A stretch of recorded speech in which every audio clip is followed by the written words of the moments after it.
এই অসম্ভব গরমে যারা বাইরে কাজ করেন, স্পেশালি কনস্ট্রাকশন সাইটে অথবা কঠোর পরিশ্রম করেন, এই ভিডিওটি আসলে তাদেরই জন্যে।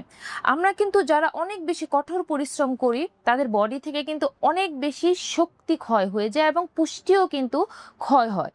সেই ক্ষেত্রে কিন্তু আমরা যে সকল খাবার খাই, সেই খাবার দিয়ে কিন্তু সেই শক্তি আমরা পূরণ করতে পারি না, অথবা পুষ্টিও পূরণ করতে পারি না। তাহলে আপনাদের কি করতে হবে? আপনাদের বাইরে থেকে সাপ্লিমেন্ট নিতে হবে। কি কি সাপ্লিমেন্ট আপনি নিতে পারেন যদি আপনি কঠোর পরিশ্রম করে থাকেন? সাপ্লিমেন্ট নাম্বার 1 এর মধ্যে থাকছে অবশ্যই ক্যালসিয়াম। কারণ কঠোর পরিশ্রমের কারণে কিন্তু আপনার হাড্ডিগুলো কিন্তু অনেক বেশি ক্ষয় হওয়া শুরু করে অথবা বোন পেইন হওয়া শুরু করে। এছাড়াও আপনি নিতে পারেন ভাইটামিন ডি। ভাইটামিন ডি কিন্তু আপনার ক্লান্তি অনেকটা দূর করে থাকে। আচ্ছা, কঠোর পরিশ্রম করার কারণে কিন্তু আপনার মাসেল মানে মাংসগুলো অনেক বেশি ব্যথা করা শুরু করে। সেই মাসেল রিকভারির জন্য আপনাকে অবশ্যই নিতে হবে ম্যাগনেসিয়াম।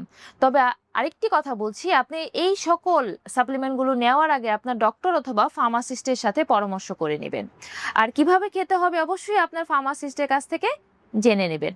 আর আমার সাথে কন্ট্যাক্ট করতে চাইলে তো অবশ্যই আপনারা এই নাম্বারটিতে হোয়াটসঅ্যাপ করতে পারেন অথবা আপনারা ভিজিট করতে পারেন স্মার্ট হেলথ ফার্মাসি শারজা মোয়াইলাতে। সবাই ভালো থাকুন। আল্লাহ হাফেজ।